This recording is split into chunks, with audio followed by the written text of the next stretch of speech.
ஆடி மாத அமாவாசைக்கு மட்டும் ஏன் இவ்வளவு சிறப்பு தெரியுமா?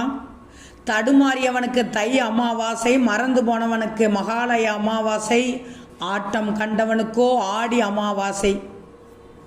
ஒரு வருடத்தில் வரும் 12 அமாவாசை திதிகளில் ஆடி மாதம் கடகராசியில் சூரியனும் சந்திரனும் ஒன்றிணையும் நாளில் வரும் ஆடி அமாவாசை தனிச்சிறப்பு.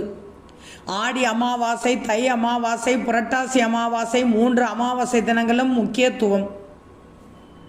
இந்த ஆடி அமாவாசை அன்று நீர்நிலைகளில் மாற்றம் ஏற்படும். இந்த காலகட்டத்தில் நீர்நிலைகளில் இருக்கும் உயிர்களான சிப்பி, பவளம், சங்கு போன்றவை புத்துயிர் பெறுகிறது.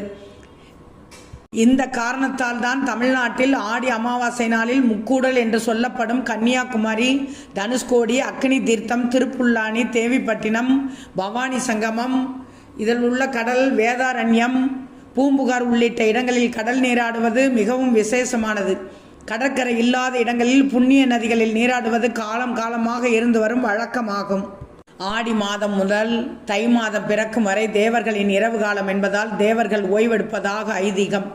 நம்மை காப்பாற்றுவதற்காக நம்முடைய முன்னோர்கள் பித்ரு உலகத்தில் இருந்து பூமிக்கு வந்து 6 மாத காலம் இருப்பார்கள். பூமிக்கு வரும் நம்முடைய பித்ருக்களை வரவேற்பதற்காக ஆடி அமாவாசை என்று கிட்டத்தட்ட அனைவருமே தர்ப்பணம் கொடுப்பார்கள்.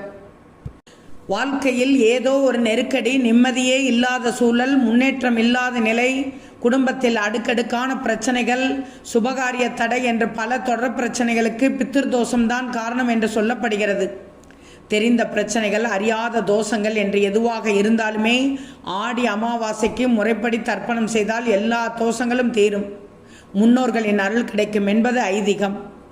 ஆடி அமாவாசை என்று செய்ய வேண்டியவை என்ன தெரியுமா? ஆடி அமாவாசை என்று அவரவர் வழக்கப்படி திதி கொடுத்து அல்லது தர்ப்பணம் செய்த பிறகு வீட்டில் இருக்கும் முன்னோர்களின் படங்களுக்கு முன்பு தலைவாழை இலை வைத்து அவர்களுக்கு பிடித்த உணவுகளை சமைத்து படையல் இடணும்.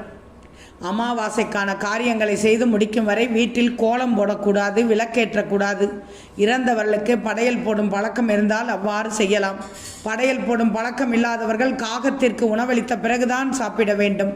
உங்களால் இயன்ற அளவுக்கு அன்னதானம் செய்வது மிகவும் சிறப்பானது.